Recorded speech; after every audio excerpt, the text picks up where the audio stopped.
Most people already know that modern Australia is not exactly a welcoming place. It holds an almost comical concentration of the world's most venomous animals: snakes, spiders, jellyfish, octopuses, fish. The list goes on, and the rankings are not close. And yet, as legitimately dangerous as modern Australia is, it represents a thoroughly domesticated version of what this continent once was. Because if you went back far enough, past the megafauna, past the first humans, past even the earliest mammals, and landed yourself in Cretaceous Australia, you would find a place so fundamentally different and so comprehensively dangerous that the modern version would look like a petting zoo by comparison. And the honest truth is, you would not survive it. Not for long anyway. But let's at least give you the full picture of exactly what you would be up against. Because Cretaceous Australia is one of the most fascinating and most underappreciated prehistoric environments on the planet, and the reasons it would kill you are considerably more interesting than you might expect. First, the geography, because Cretaceous Australia was not the Australia you know. The continent sat significantly further south than it does today, pushed into polar latitudes that meant parts of it experienced months of perpetual winter darkness every single year, and yet it was not frozen. The global climate of the Cretaceous was dramatically warmer than today, with no permanent polar ice caps and carbon dioxide levels many times higher than the modern atmosphere. So what you got in Cretaceous Australia was something genuinely strange. A polar landmass that was simultaneously lush, covered in dense temperate forest, threaded through with rivers and floodplains, seasonally dark for months at a stretch, and teeming with life that had specifically adapted to those unusual conditions. Think less scorched outback and more ancient rainforest pressed against the edge of a polar circle. The landscape itself was already the kind of place that demanded a very particular set of survival skills that you almost certainly do not possess. And then, on top of that landscape, you have the fauna. Let's start on land, because that is where your first problems begin, and they begin almost immediately. The apex terrestrial predator of Cretaceous Australia was Australovenator wintonensis, nicknamed Banjo by the team that unearthed it in Queensland in 2009. This was a megaraptoran theropod, a group of carnivorous dinosaurs that separated themselves from other large predators, not through brute size, but through the specific weaponry of their forelimbs. While many large theropods like the tyrannosaurs gradually reduced their arms over evolutionary time, megaraptorans went in the exact opposite direction. The arms of Australovenator were powerful, highly flexible, and tipped with 3 enormous curved claws on each hand that paleontologists describe as the primary killing implements of the animal. The body behind those arms was lean and built for speed, with limb proportions indicating it was among the faster predators of its size, class anywhere in the Cretaceous world. Length estimates put mature individuals at around 5 to 6 meters, or roughly 16 to 20 feet, and the overall build was athletic rather than hulking, which is arguably the more unsettling configuration for a predator. Bulk you can sometimes work around, speed and precision you cannot. And here's the part that should recalibrate your confidence if you had any going in. Australovenator was hunting in a forested polar environment that experienced long periods of low light and seasonal darkness. The fauna of Cretaceous Australia, as we will get to shortly, shows clear adaptations to this light-limited world. Large eyes appear repeatedly across different groups. Behaviors associated with dim light activity show up in the fossil record in multiple ways. The predators here were not operating on the assumption of full sunlight and open savanna. They were refined for exactly this kind of environment. You are not. Your night vision is poor, your hearing is average, and your instincts for navigating dense, unfamiliar forest in low light are essentially non-existent by comparison. Verdict: fast, powerful, operating on home turf and in conditions that favor it over you at almost every point of comparison. But Australovenator was not alone. Because beneath the apex predator in any healthy ecosystem, there are always other things that will cause you problems. And Cretaceous Australia had plenty.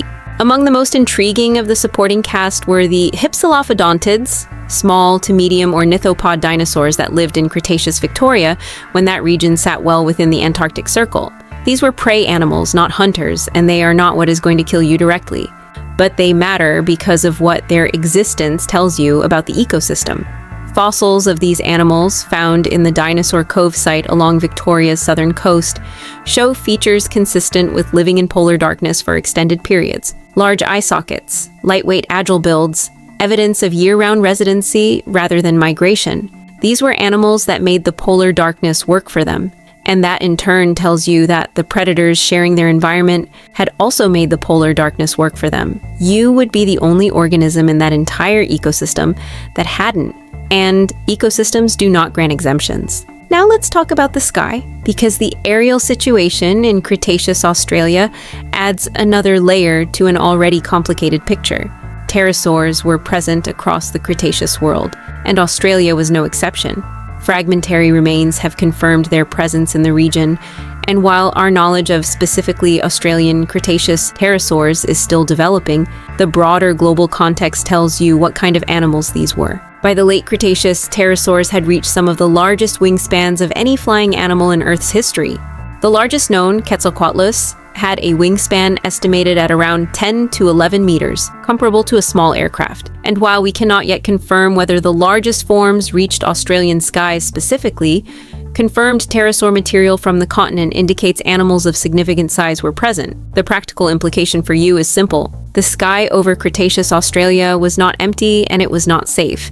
And if you are moving through open terrain, particularly near water where pterosaurs frequently hunted, you are visible from above in a way that the forest at least partially mitigates.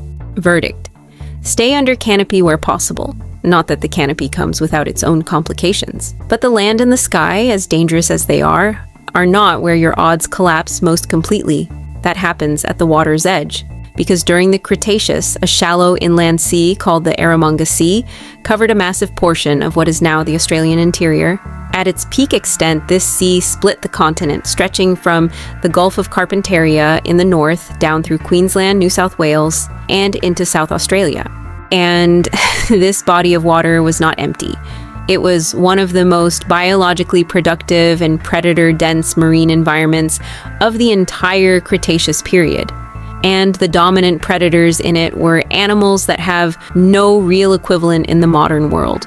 Mosasaurs were present in Australian waters, and they were not small. These were large marine reptiles, not dinosaurs, but contemporaries of them, essentially hyper-scaled monitor lizards that had fully committed to an aquatic existence over millions of years of evolution. Streamlined bodies, paddle-like limbs, powerful tails for propulsion, and jaws lined with conical teeth designed to seize and hold prey rather than cut it. Different species ranged from a few meters to over 10 meters in length, and the ecosystem off Cretaceous Australia hosted multiple kinds simultaneously.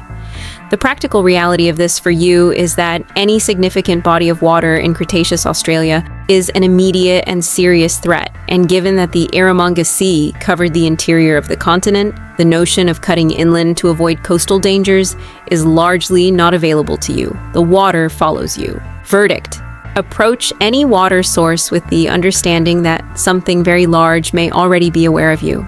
And then there are the plesiosaurs, a different group entirely from the mosasaurs. Plesiosaurs were long-necked marine reptiles that had been refining their existence in the world's oceans since the Triassic. By the Cretaceous, they had split into two broad forms: the long-necked, small-headed plesiosauroids that used their extended necks to ambush schools of fish, and the short-necked, large-headed pliosauroids that were more overtly aggressive hunters of larger prey. Both were present in Australian waters. The elasmosaurids in particular, among the most extreme of the long-necked forms, reached lengths of up to 13 meters or around 43 feet, with the neck alone accounting for more than half that length. And while their primary diet was fish and small marine animals, the sheer scale of these creatures in the water around you means that the margin for error near any coastline is essentially zero.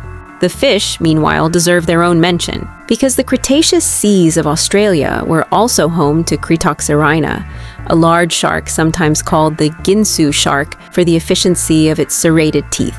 Reaching up to 6 meters or around 20 feet in length, this was among the most effective marine predators of the entire Cretaceous period globally, with fossil evidence showing it had attacked and fed on mosasaurs, plesiosaurs, and large fish alike. So not only are the apex marine reptiles a problem, but the sharks willing to prey on those apex marine reptiles are also a problem. The hierarchy in Cretaceous Australian waters is steep, and you are not on it. And here's what ties all of this together into a single coherent point.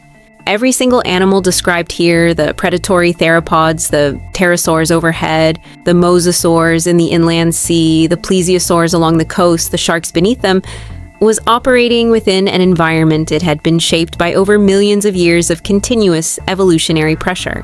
The polar darkness, the seasonal flooding, the specific chemistry of the soil and the water, the particular density and composition of the forest, all of it had left its mark on every organism present. They were calibrated to this place in a way that goes deeper than behavior or instinct.